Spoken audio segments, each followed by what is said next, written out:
तो क्या खान सर से पंगा लेना अंजना को इतना भारी पड़ने वाला है कि उन्हें जेल की सलाखों से पीछे जाना पड़ रहा है? आखिर हाई कोर्ट में अंजना ओम कश्यप को बड़ा धक्का कैसे लगा? खान सर की 2 दिनों में दूसरी बड़ी जीत कैसे हुई? और क्यों गिड़गिड़ाते हुए बैकफुट पर पहुंची एंकर और उनकी संस्था? विस्तार से दोस्तों आपको सब कुछ बताते हैं। अगले चंद मिनट मेरे साथ में जरूर रहें क्योंकि खबर अहम है। दोस्तों सत्ता के संरक्षण में और अहंकार में किस तौर पर देश के सबसे पॉपुलर शिक्षक खान सर को गिरफ्तार कराने का मामला सत्ता के इशारे पर बनाया गया, मगर अब मुंह की खानी पड़ रही है। दिल्ली हाईकोर्ट के एक फैसले ने अंजना को गिड़गिड़ाने पर मजबूर कर दिया और इस फैसले ने मानो कई लोग ऐसा कह रहे हैं कि अंजना को मुंह दिखाने लायक नहीं छोड़ा। दोस्तों आपको दिल्ली हाईकोर्ट के फैसले, अंजना और आज तक के खिलाफ हुए आदेश और तमाम चीज़ों को आपको विस्तार से दिखाता और बताता हूं, मगर उससे पहले आपको गोदी दरबारी मीडिया के महान एंकर और उनके प्लांटेड खबरें, भ्रमित करने वाली खबरें दिखा देते हैं। साथ में जैसा कि मैंने आपको पिछले शो में पटना हाईकोर्ट के फैसले को दिखाया था जिसमें खान सर की बड़ी जीत हुई थी, मगर उससे पहले दरबारी मीडिया की एक भ्रामक खबर देख लीजिए। क्या लिखता है दरबारी मीडिया? वो लिखता है कि पटना से फरार हुए खान सर, आसपास के जिलों में एसआईटी की छापेमारी, छात्रों के बीच में लोकप्रियता को लेकर चर्चा में रहने वाले खान सर ग्लोबल स्टडीज के संचालक फैजल खान उर्फ खान सर पटना से फरार बताए जा रहे हैं। पुलिस के मुताबिक एसआईटी लगातार उनकी गिरफ्तारी के लिए दबिश दे रही है। यह खबर अभी भी सर्कुलेट कर रही है। जबकि पटना हाईकोर्ट ने क्या कहा था? हाईकोर्ट ने तो खान सर को बड़ी जीत देते हुए गिरफ्तारी पर रोक लगा दी है।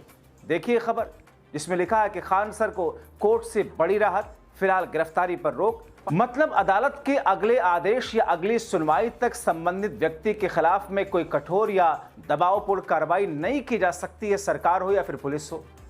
दरअसल दोस्तों अंजना ने एक टीवी शो में स्टार टीचर्स के बढ़ते प्रभाव को देखते हुए किस तौर पर बौखला करके उन्हें 2 कौड़ी का और न जाने क्या क्या कहा, जिसके जवाब में खान सर ने अंजना पर कई टिप्पणियां की। अब अंजना का आरोप है कि डिजिटल प्लेटफॉर्म पर चलाए गए वीडियो और पोस्ट में उन्हें बिकाऊ पत्रकार, चाटुकार जैसे अपमानजनक शब्द कहे गए, साथ ही उन पर फेक न्यूज़ की दुकान चलाने वाला। अंजना का कहना है कि इन पोस्ट की वजह से उनके परिवार को उत्पीड़न, अवांछित ध्यान और सुरक्षा की परेशानी झेलनी पड़ रही है। याचिका में खान सर, अभिनव सर, बबीता त्यागी समेत अन्य पर सोशल मीडिया पर आपत्तिजनक टिप्पणी करने का आरोप है।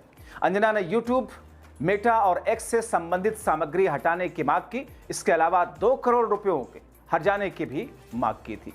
मगर दोस्तों दिल्ली हाई कोर्ट ने किस तौर पर इस पूरे मामले को अंजना को राहत देने से न सिर्फ इनकार किया बल्कि अंजना की मुश्किलें बढ़ा दी।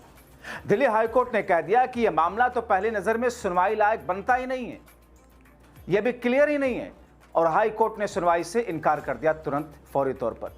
दरअसल अंजना ने दिल्ली हाईकोर्ट में खान सर के साथ 8 लोगों पर करोड़ों रुपयों की मानहानि का केस किया था कि खान सर ने और दूसरे टीचरों ने उनको दलाल, चाटुकार, नासमझ क्या क्या कहा।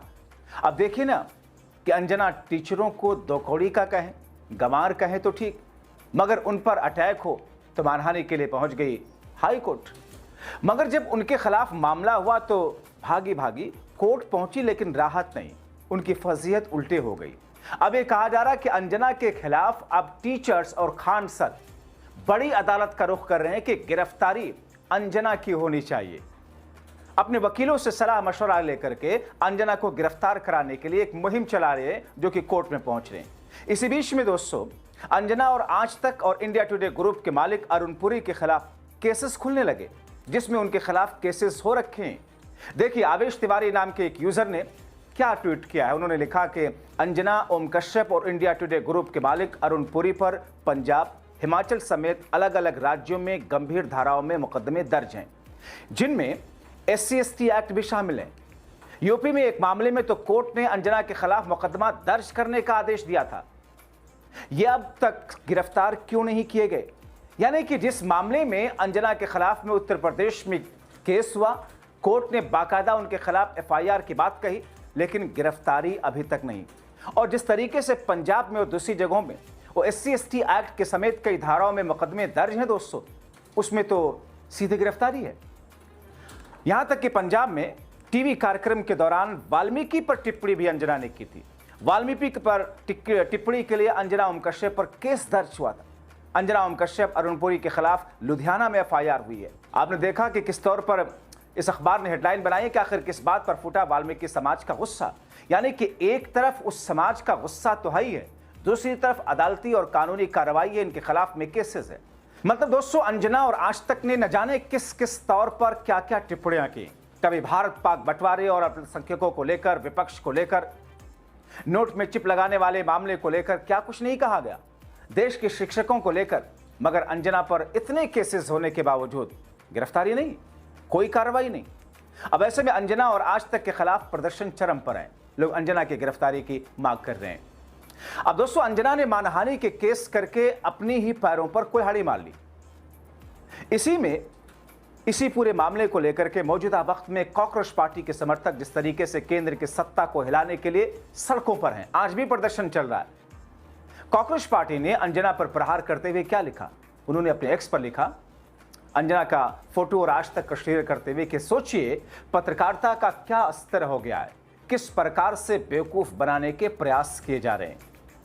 तो ऐसे में अब जबकि खान सर भी अदालती कानूनी रास्ता अपना रहे हैं, जिसने अंजना के लिए मामला उल्टा कर दिया, तो क्या अब अंजना के ऊपर बड़ी कार्रवाई होने जा रही है? फिलहाल चर्चाएं तेज हैं, लेकिन इन तमाम चीजों को लेकर के दोस्तों आप देखिए और सोचिए कि बीते 12 वर्षों से करीब करीब जिस अंदाज में, जिस तरीके से 99.99% देश का मेन स्ट्रीम टीवी मीडिया सत्ता पक्ष को बचाने के लिए और विपक्ष को गिराने के लिए, उनको डेंट लगाने के लिए हर दिन क्या कुछ नहीं करता है। मगर दोस्तों, जैसे ही खुद अंजना ने आगे बढ़कर के प्रहार किया था, अंजना ने आगे बढ़कर के आरोप लगाए थे, 2 कौड़ी के टीचरों के लिए शब्द प्रयोग किया था, और उसके जवाब में डिफेंस में अगर कोई बात कही गई तो तिलमिला करके कोर्ट पहुंच गई। लेकिन कोर्ट से राहत तो छोड़िए, उल्टा इनको फटकार लगी। उल्टा ये कहा गया कि साहब, ये तो पहली नजर में मामला नहीं बनता है, ऐसा लगता है कि सुनने के लायक। हालांकि इस पूरे मामले को लेकर के देश के बुद्धिजीवी, देश में दूसरे वर्गों के लोग क्या कह रहे हैं कि साहब, खान सर जैसे शिक्षक देश के युवाओं को जिस तरीके से ट्रेंड कर रहे हैं, उनके ट्रेंड किए गए, पढ़ाए गए जो छात्र हैं, यूपीएससी से लेकर के पुलिस विभाग से लेकर के दूसरे तमाम विभागों में इस वक्त मौजूद सर्विस कर रहे हैं, लेकिन ऐसे शिक्षकों को लेकर के मीडिया दरअसल उन पर प्रहार करता है। लेकिन मीडिया की हिम्मत नहीं होती कि जब शिक्षा और स्वास्थ्य विभाग को लेकर के सरकार का रवैया इतना उदासीनता भरा है, यहां तक कि हर साल के बजट में, शिक्षा के बजट में कटौती की जाती है, शिक्षा व्यवस्था को बेहतर करने के बजाय उसे रसातल में गिरते हुए सरकार देख रही है, तब मीडिया और मीडिया कर्मियों के खुल नहीं खोलते। अब दोस्तों, इसे देश का दुर्भाग्य ही कहें, क्योंकि दोस्तों मीडिया क्या है?